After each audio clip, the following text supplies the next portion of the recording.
Paano nga ba magpungos ng manok? Paano umpisahan? Paano umpisahan ang pagpupungos ng manok? Siyempre, kailangan mo ng gunting, curb, mataalas. Kailangan mo ng basahan at tubig sa tabo.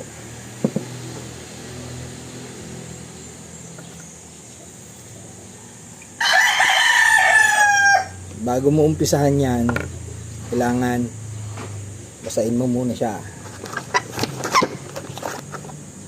Ganyan.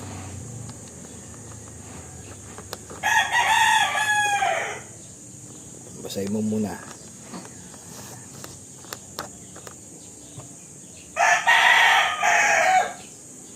Ang pag-uumpisa ko niyan, kung saan part dyan mag-uumpisa,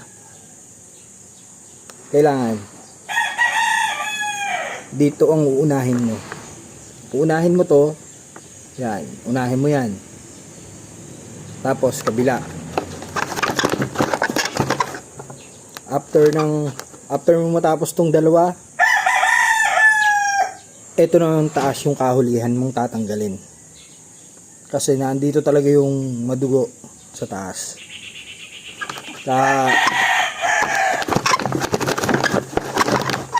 Pwede mo pa siyang hawakan dito. Yan. Yan. At kung paano naman gawin yon, ganito lang, madali lang. Pag ako kasi nagpupungos, hahawakan ko siya dito. Baka mo dito para hindi malikot yung tsaka mo gugupitin yan. Papasok mo yung daliri mo sa manok, tsaka mo gugupitin yan. Sa kabila naman,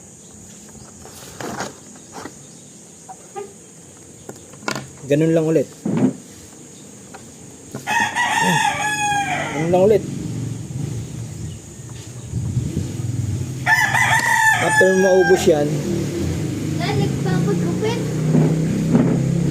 ito naman.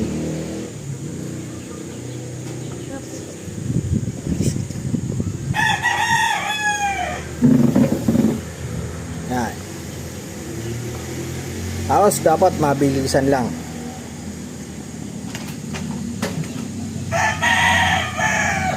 Lang.